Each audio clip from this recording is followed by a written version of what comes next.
Welcome to the Epstein didn't kill himself segment of this podcast. It's the conservatives have to apologize for Paul Pelosi getting caught with his,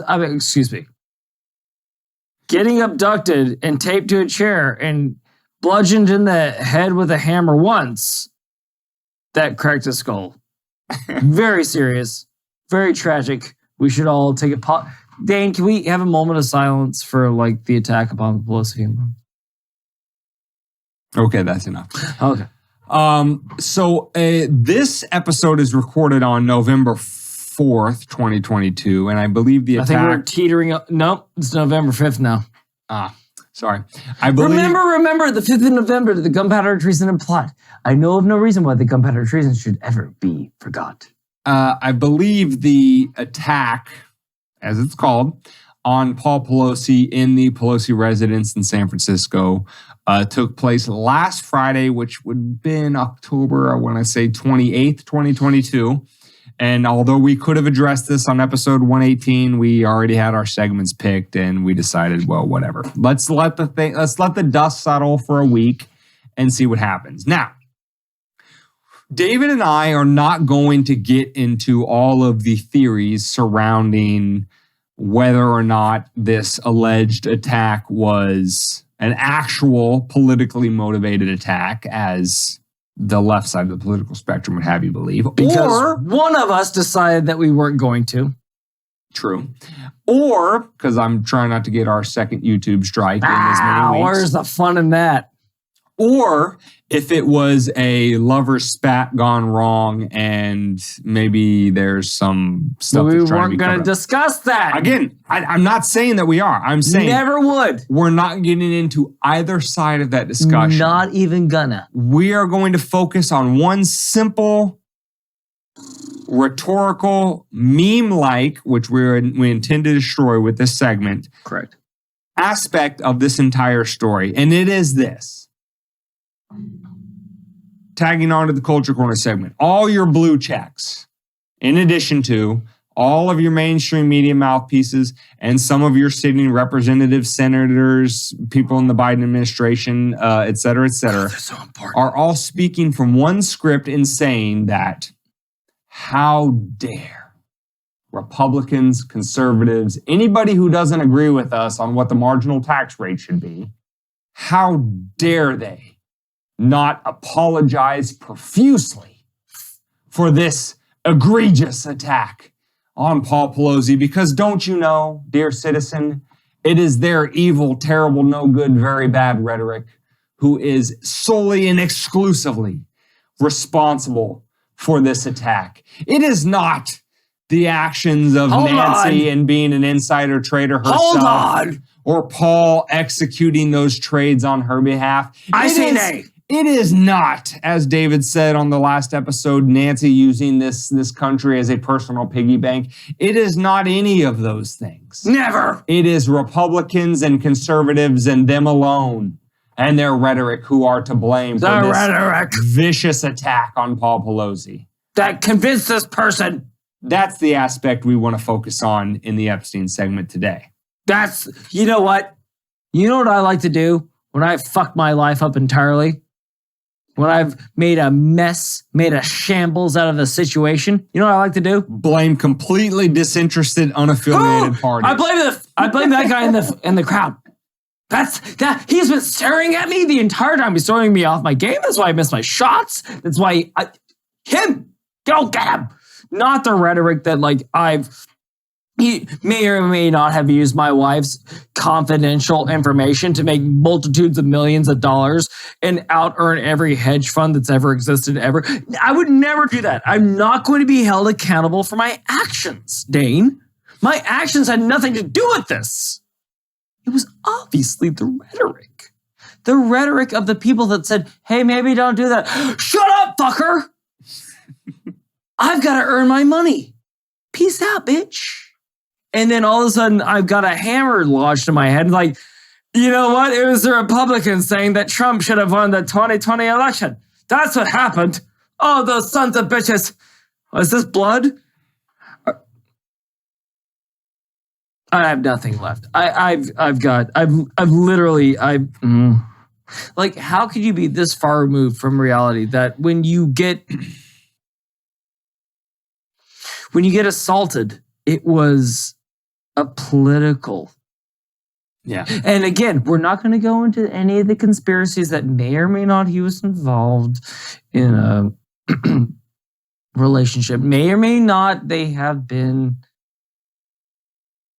were in underwear when they're... May or may not it's blurred out on Google Maps. I'm not going to say anything else because God knows we don't want that second strike. Because That's you know right. what? You got to start swinging. You got to start protecting the plate on third strike. And I don't want to protect the plate. I don't want to choke up on the bat. I want to just stay right here. We're not saying none of those things. Never would say none of them.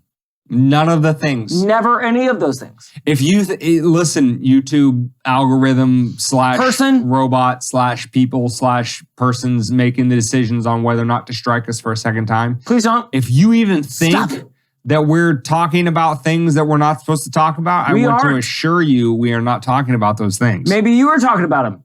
Huh? Yeah. Huh? How about that? Maybe you're guilty about talking about them. Maybe the things you're hearing are inside your head. You ever think about that? You ever think about that too?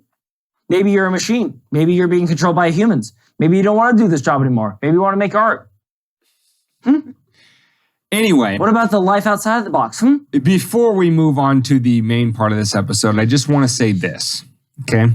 If we were to steel man that side of the argument, it's the leftist, struggle liberal, as it might be, Democrat side of the argument, and to say, listen, we concede it all. None of the other alternative theories are correct, and that this was a vicious, terrible, no good attack on Paul Pelosi simply because he is the husband of a esteemed and responsible and public servant of the people, Nancy herself, and that this was a terrible thing. And we concede the argument that Republicans and conservatives are to blame for this attack. We would just like to ask this to all of those people saying that. Where were you on January 6th? Vehement Bernie supporter shot up a congressional baseball game and hit Representative Steve Scalise, endangering his life with a firearm that many of you would like to see banned? Where were you when the neighbor of Rand Paul attacked him while he was mowing his lawn? Where were you when thankfully, shortly before it was carried out, individual who had stalked and planned on committing violence against, if not killing, Supreme Court Justice Brett Kavanaugh? Now, I remember where many of you were. David remembers where many of you were. I do. And I'm sure that many of the WMD podcast listeners and viewers remember where you were. You were saying things like, I wish the guy who had hit Steve Scalise with a few bullets had finished the job. I wish that the neighbor of Rand Paul had created some more harm. I wish that the plot to get at Brett Kavanaugh was not thwarted. I saw many of you. Some of you even having those vaunted blue checks on Twitter. I remember a lot of rhetoric coming from your side of the political spectrum, both, yes, outlier radical leftist and also mainstream leftist who said that these attacks were brought on by the victims themselves, right? In true blaming the victim fashion. And that maybe suggesting that these attacks didn't go far enough because they didn't finish the job. I remember that. Epstein remembers that. Well, he would have if he hadn't have not killed himself. And we just would like our listeners, viewers, and anybody that they direct to this podcast by sharing, and subscribing this show would also like to remember that Epstein moment, that if we're going to blame Republicans and conservatives for the attack on Paul Pelosi, well, then turnabout's fair play. And where's your blame for all of those attacks for your rhetoric, which painted Republicans and conservatives as the epitome of evil and responsible for all terrible things in the world. And therefore, the shooting of Steve Scalise and the attack on Rand Paul and the attempted murder of Brett Kavanaugh was all warranted. Turnabout's fair play, folks. What's good for the goose is good for the gander. And I know what you're saying. At least I didn't chime in on any of that. At least I didn't tweet out any of those things. But hope to God that you didn't adhere yourself to the most recent narrative, which is, how dare these states not allow these women to choose what they can and can't do with their bodies? It's my body, my choice. 6 months earlier, you need to get vaccinated or you're not an American. You're killing people. You're a fucking vagrant. You're going to kill grandma. You're the downfall of this country. Does it sound familiar? Like, how often does this have to happen to you? Like, stop reading the rhetoric. Start thinking for yourself. You don't think that way. Like, if you were drowning, again, I use this analogy a lot. If you were drowning and somebody dove into a pool to save you, would you go, and there's like, I'm here to save you. Would you go, are you vaccinated? You wouldn't do that. Then why would you do it here? All we're saying is keep a level head during all times. Your mind is your best weapon. Your wits are what gives you what you need to move through when all about you are losing theirs. That's how you succeed. That's how we move forward. Stop reading the rhetoric. Stop following the herd. Stop condemning your fellow American that's on your same team, by the way.